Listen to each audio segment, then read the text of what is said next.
hidup di dunia gitu?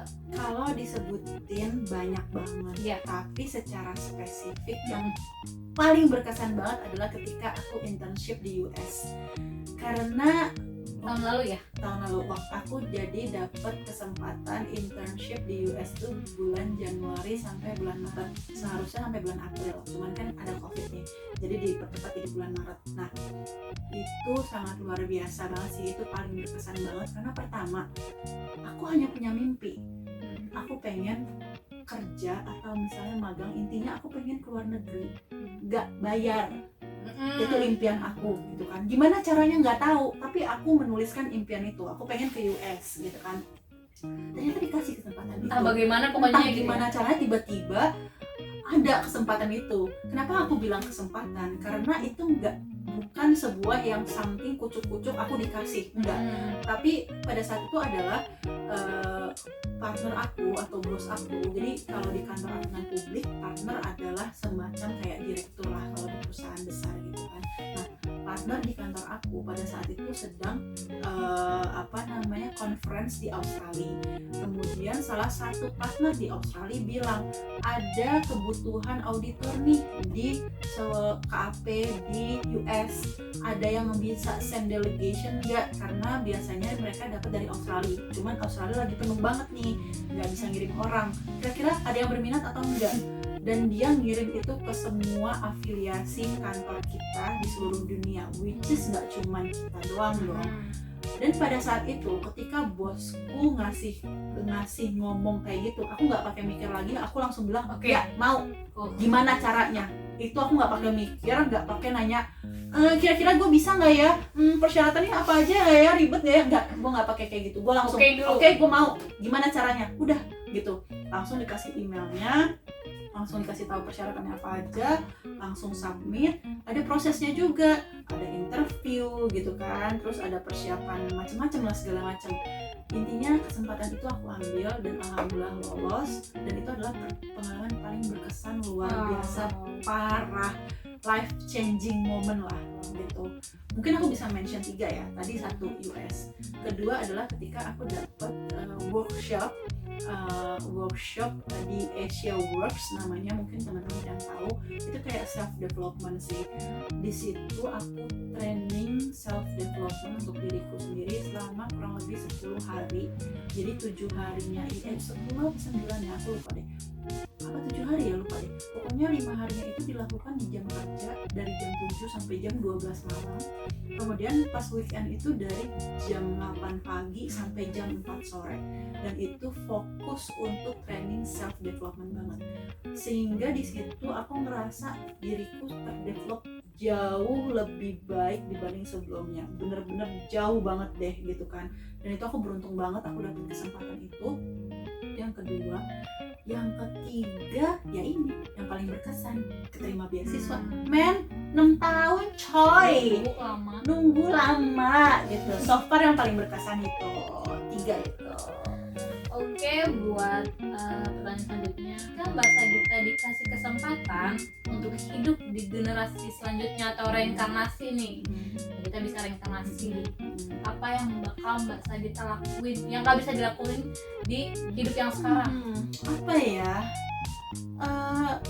hal yang mungkin lebih ke kalau bisa balik ke zaman dulu atau misalnya reinkarnasi, apa yang pengen dilakuin yang saat ini tidak bisa dilakukan gitu ya, atau yang seharusnya mungkin dari dulu dilakuin. Padahal gitu Mbak Gita nih kalau menurut aku hampir 90% gitu kan kehidupannya udah banyak yang diraih gitu.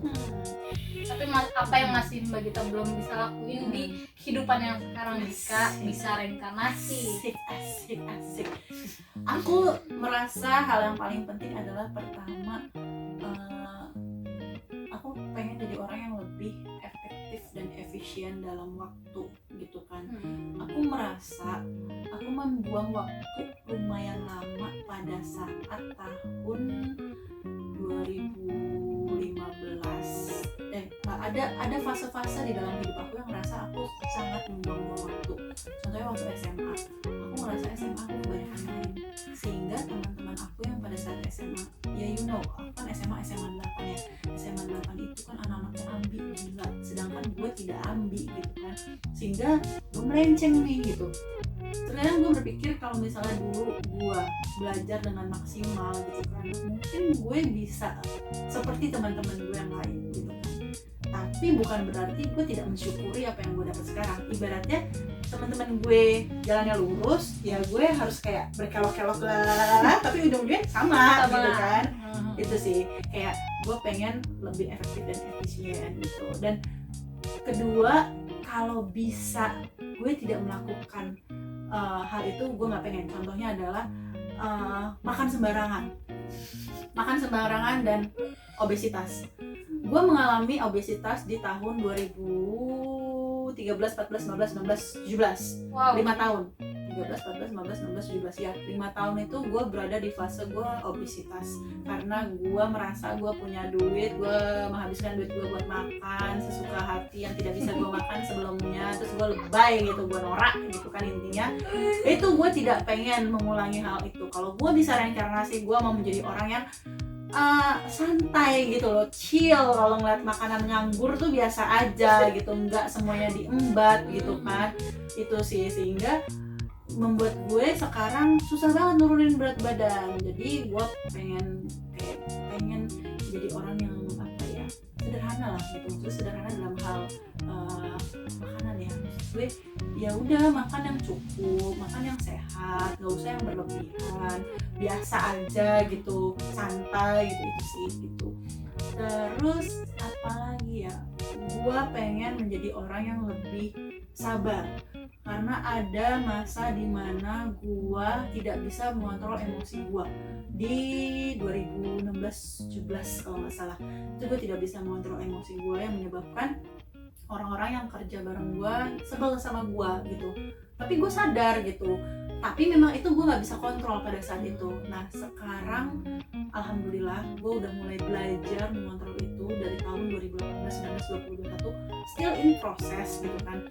Mungkin buat temen-temen deket gue yang tahu asli gue kayak gimana, mereka tahu kepribadian gue. Sebenarnya gue bukan tipikal orang yang suka ngomel-ngomel segala macam, tapi memang pada saat itu itulah yang terjadi. Itu sih kalau misalnya gue bisa reinkarnasi 3 hal itu.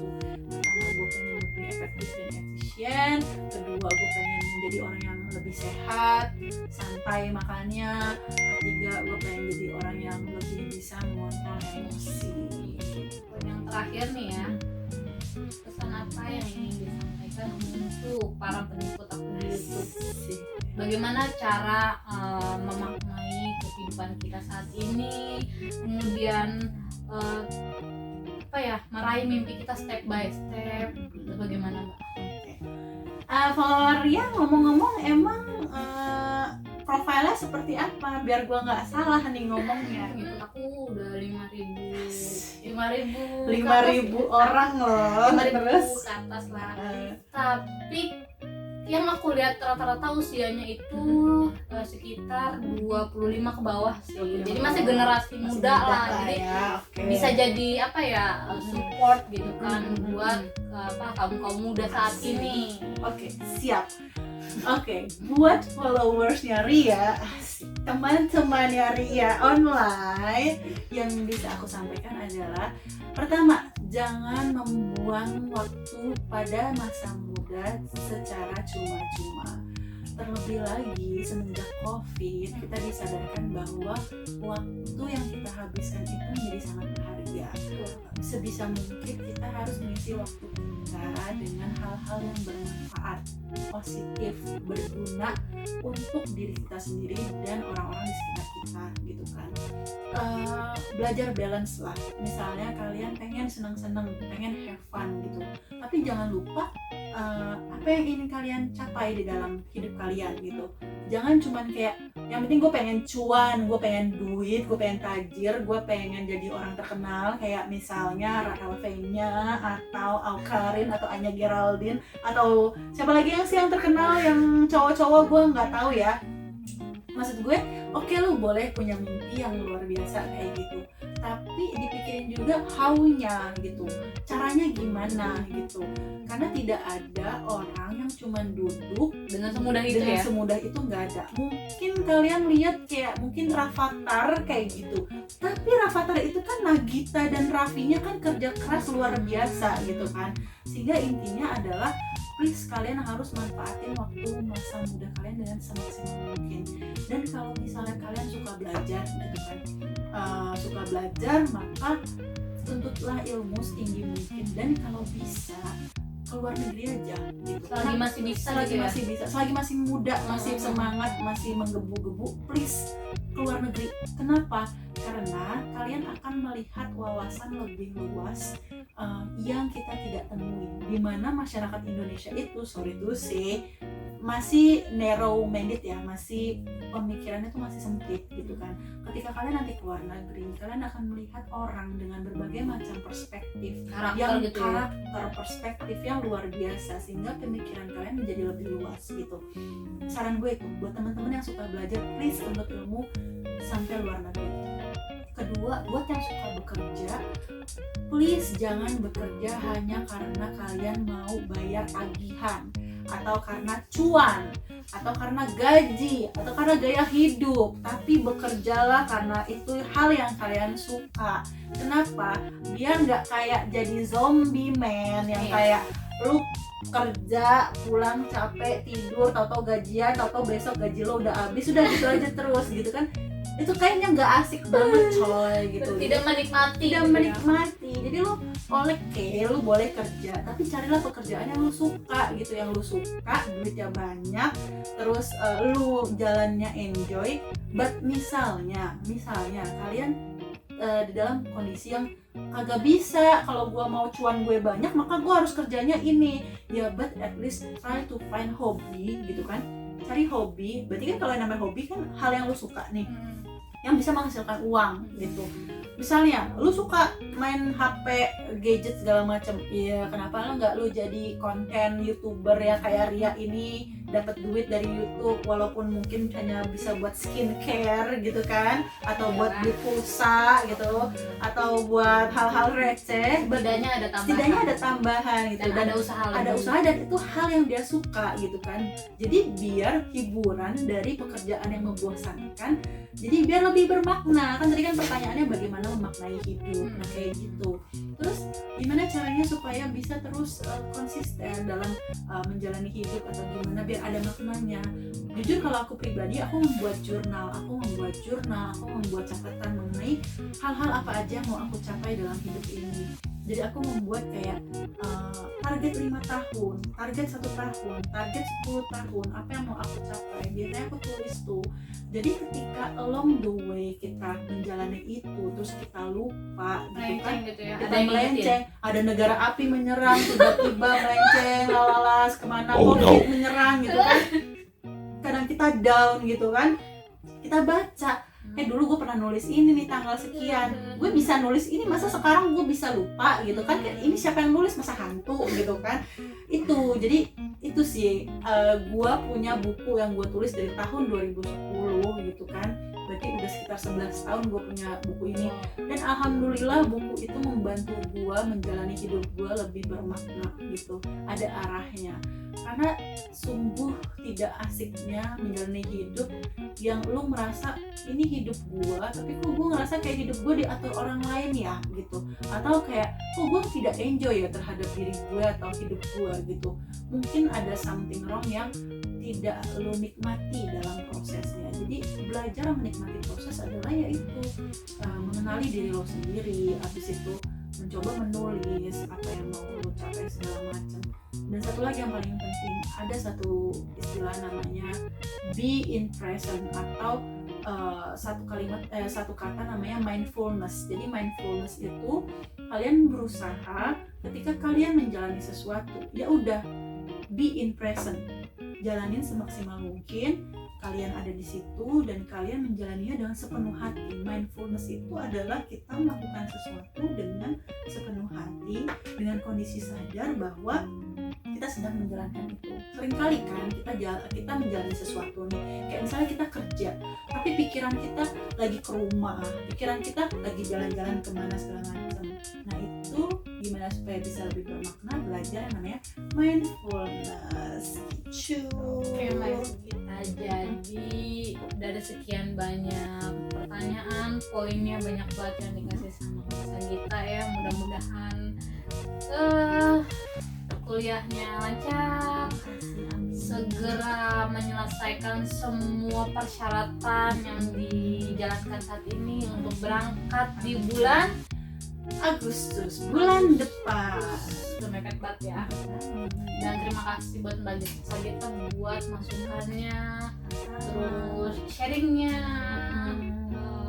Mungkin buat teman-teman yang di luar yang kurang motivasi, dengan adanya video aku yang saat ini nih dari Mbak Gita bisa memotivasi kalian bagaimana cara biar semangat lagi gitu. Gimana saat kalian jatuh tuh kalian harus punya motivasi. Terus aku juga punya catatan gitu, karena aku sendiri pernah diajarin jika kalian ingin meraih sesuatu tuh kalian harus dari awal tuh punya patokan, kayak misalkan aku pengen punya apa, aku harus ada gambarannya.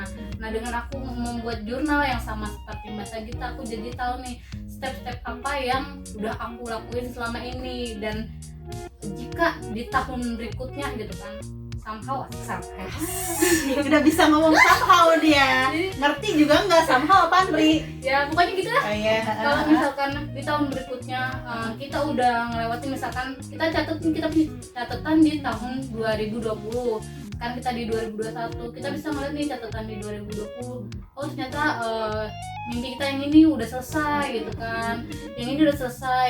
Dan maksudnya kita ada patokan hidup gitu kan dengan jurnal yang kita punya gitu. Mungkin nggak semua orang punya persepsi yang sama kayak Mbak Gita ya, tapi seenggaknya kalian punya motivasi gitu untuk hidup kalian. Dan pokoknya buat hari ini pertanyaannya banyak banget Mbak Gita. Makasih banget ya Mbak ya udah mau. aku lah yang makasih loh, dikasih pertanyaan yang luar biasa, udah kayak ujian SNMPTN gitu kan. Followernya Ria kalau misalnya mau nanya-nanya aku langsung juga boleh. Follow aja Instagram aku suka ngebalesin DM gak penting kok, emang orangnya kurang kerjaan aja kadang-kadang. Bukan berarti DM kalian gak penting, maksudnya adalah aku itu punya banyak waktu sebenarnya buat bisa ngebalesin DM orang gitu. Antara gak punya kerjaan atau gak punya temen atau gimana ya, suka kayak padahal gitu. Padahal sibuk banget ya di sini gitu deh pokoknya. Masih nyempetin buat bahas-bahas DM. Jadi kalau misalnya teman-teman mau nanya langsung juga gak apa-apa. Kayak banyak kok teman-teman aku yang kayak nanya hal-hal yang menurut mungkin receh gitu ya, tapi menurut mereka penting gitu. Dan menurut aku tidak ada pertanyaan yang receh apapun sih menurut aku. Pertanyaannya tuh bobotnya sama gitu kan. Jadi boleh DM aku, nanti Ria kasih di sini nih, entahlah di mana link ke IG aku ya. Boleh. Terus juga sama follow YouTube aku mau kasih tahu nih, Mbak Gita punya YouTube juga, nanti aku share juga link sama nama YouTube-nya apa. Oke Mbak Gita, mungkin sekian dari aku buat hari ini. Makasih banget nih buat SAV knowledge-nya. SAF ngomong-ngomong. Iya, SAF. Ya. Terima kasih buat Mbak Gita hari ini. Ditunggu untuk videonya nanti di sana. Semoga sehat. Terus juga semoga lancar.